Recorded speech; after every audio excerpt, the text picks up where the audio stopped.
안녕하세요. 평촌세순교회 고성재 목사입니다. 오늘 공동체 성경 읽기는 마태복음 14장과 15장입니다. 13장을 얘기할 때 천국 비유들에 대해서만 말씀을 드렸었는데, 그러나 사실 13장은 고향에서 배척받는 예수님의 모습으로 끝이 납니다. 주님은 비록 하나님 나라의 왕이시지만 세상이 그를 환영하는 것은 아니라는 말입니다. 이러한 긴장은 14장에서 세례 요한의 죽음으로 이어집니다.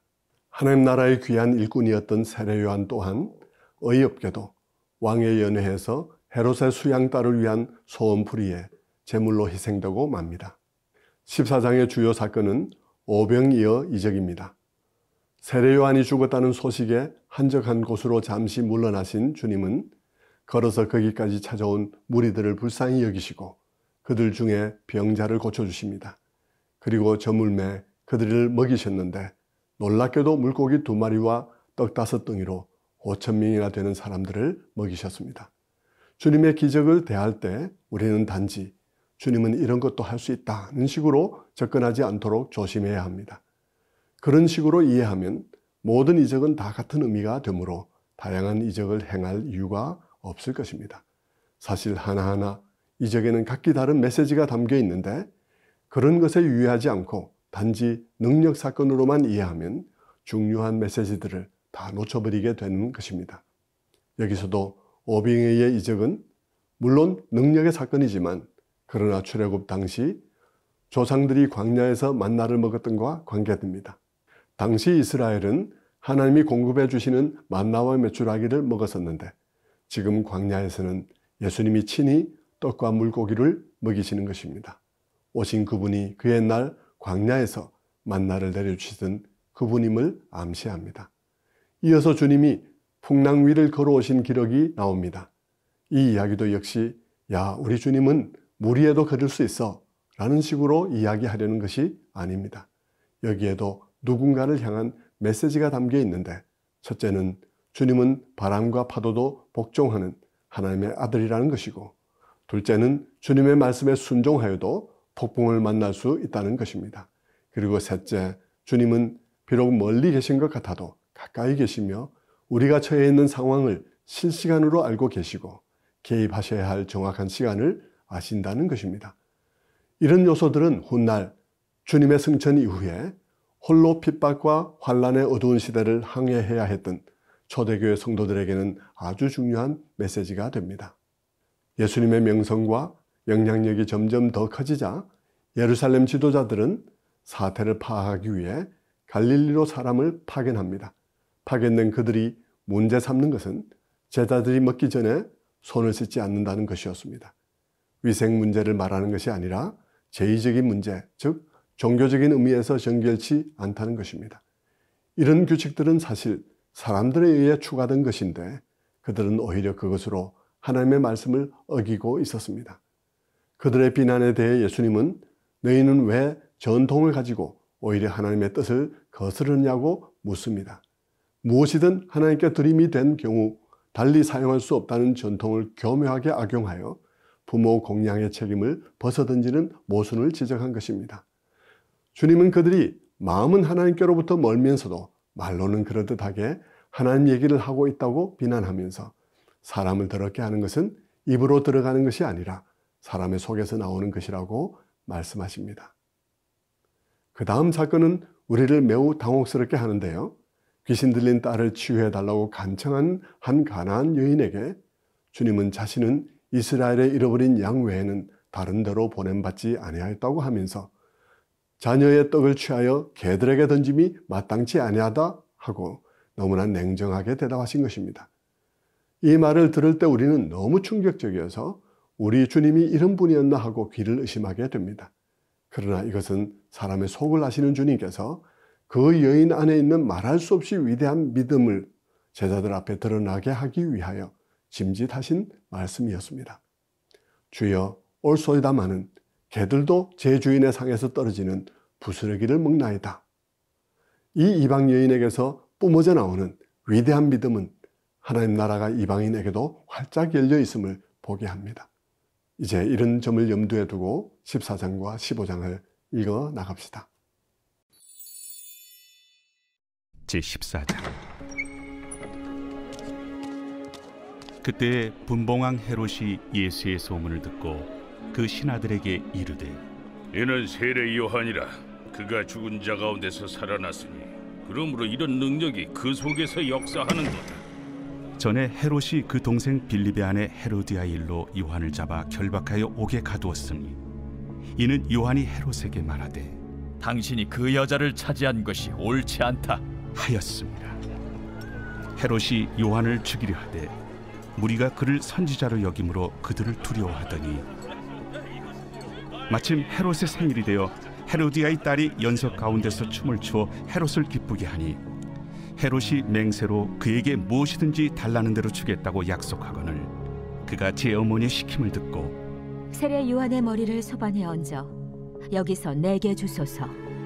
왕이 근심하나 자기가 맹세한 것과 그 함께 앉은 사람들 때문에 주라 명하고 사람을 보내어 옥에서 요한의 목을 베어 그 머리를 소반에 얹어서 그 소녀에게 주니 그가 자기 어머니에게로 가져가니라. 요한의 제자들이 와서 시체를 가져다가 장사하고 가서 예수께 아뢰니라. 예수께서 들으시고 배를 타고 떠나사 따로 빈들에 가시니 무리가 듣고 여러 고을로부터 걸어서 따라간지라. 예수께서 나오사 큰 무리를 보시고 불쌍히 여기사 그 중에 있는 병자를 고쳐주시니라. 저녁이 되매 제자들이 나와 이곳은 빈들이요 때도 이미 저물었으니 무리를 보내어 마을에 들어가 먹을 것을 사 먹게 하소서. 갈 것 없다. 너희가 먹을 것을 주라. 여기 우리에게 있는 것은 떡 5개와 물고기 2마리뿐이니이다. 그것을 내게 가져오라. 무리를 명하여 잔디 위에 앉히시고 떡 5개와 물고기 2마리를 가지사 하늘을 우러러 축사하시고 떡을 떼어 제자들에게 주시매 제자들이 무리에게 주니 다 배불리 먹고 남은 조각을 12바구니에 차게 거두었으며 먹은 사람은 여자와 어린이 외에 5,000명이나 되었더라. 예수께서 즉시 제자들을 재촉하사 자기가 무리를 보내는 동안에 배를 타고 앞서 건너편으로 가게 하시고 무리를 보내신 후에 기도하러 따로 산에 올라가시니라. 저물매 거기 혼자 계시더니 배가 이미 육지에서 술이나 떠나서 바람이 거스름으로 물결로 말미암아 고난을 당하더라. 밤사경에 예수께서 바다 위로 걸어서 제자들에게 오시니 제자들이 그가 바다 위로 걸어오심을 보고 놀라 유령이라 하며 무서워하여 소리 지르거늘 예수께서 즉시 이르시되 안심하라. 나니 두려워하지 말라. 베드로가 대답하여 이르되 주여, 만일 주님이시거든 나를 명하사 물 위로 오라 하소서. 오라. 베드로가 배에서 내려 물 위로 걸어서 예수께로 가되 바람을 보고 무서워 빠져가는지라 소리질러 이르되 주여, 나를 구원하소서. 하니 예수께서 즉시 손을 내밀어 그를 붙잡으시며 이르시되 믿음이 작은 자여, 왜 의심하였느냐. 배에 함께 오름에 바람이 그치는지라. 배에 있는 사람들이 예수께 절하며 이르되 진실로 하나님의 아들이로소이다. 그들이 건너가 게네사렛 땅에 이르니 그곳 사람들이 예수이신 줄을 알고 그 근방에 두루 통제하여 모든 병든 자를 예수께 데리고 와서 다만 예수의 옷자락에라도 손을 대게 하시기를 간구하니 손을 대는 자는 다 나음을 얻으니라.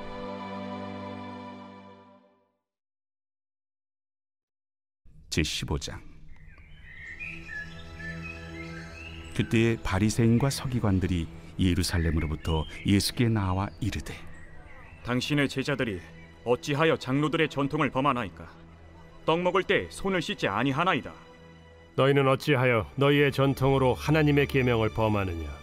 하나님이 이르셨으되 내 부모를 공경하라 하시고 또 아버지나 어머니를 비방하는 자는 반드시 죽임을 당하리라 하셨거늘 너희는 이르되 누구든지 아버지에게나 어머니에게 말하기를 내가 드려 유익하게 할 것이 하나님께 드림이 되었다고 하기만 하면 그 부모를 공경할 것이 없다 하여 너희의 전통으로 하나님의 말씀을 폐하는도다.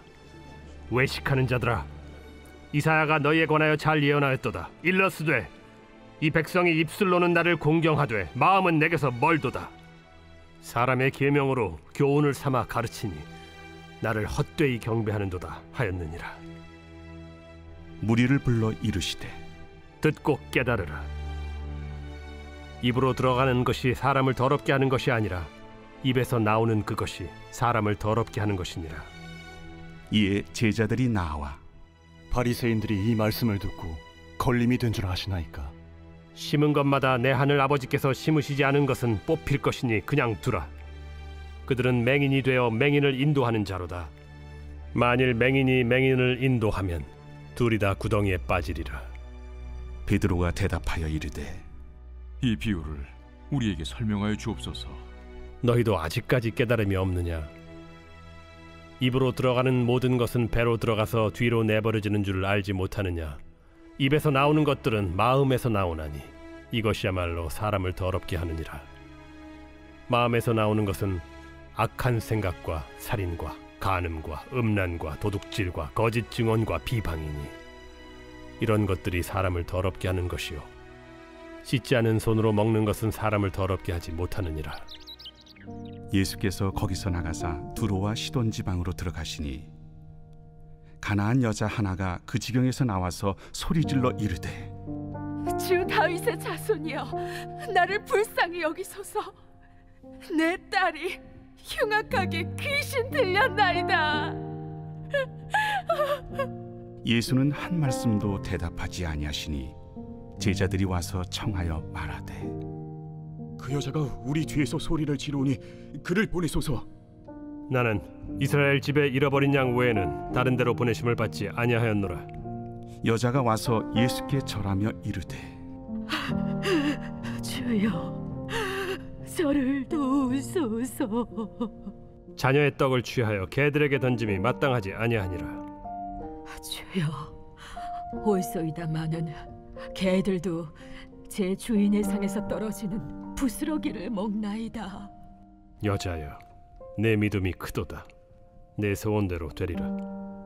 그때로부터 그의 딸이 나으니라. 예수께서 거기서 떠나사 갈릴리 호수가에 이르러 산에 올라가 거기 앉으시니 큰 무리가 다리 저는 사람과 장애인과 맹인과 말 못하는 사람과 기타 여럿을 데리고 와서 예수의 발 앞에 앉힘에 고쳐주시니 말 못하는 사람이 말하고 장애인이 온전하게 되고 다리 저는 사람이 걸으며 맹인이 보는 것을 무리가 보고 놀랍게 여겨 이스라엘의 하나님께 영광을 돌리니라. 예수께서 제자들을 불러 이르시되 내가 무리를 불쌍히 여기노라. 그들이 나와 함께 있은지 이미 사흘임에 먹을 것이 없도다. 길에서 기진할까 하여 굶겨보내지 못하겠노라. 광야에 있어 우리가 어디서 이런 무리가 배부를 만큼 떡을 얻으리이까? 너희에게 떡이 몇 개나 있느냐? 7개와 작은 생선 2마리가 있나이다.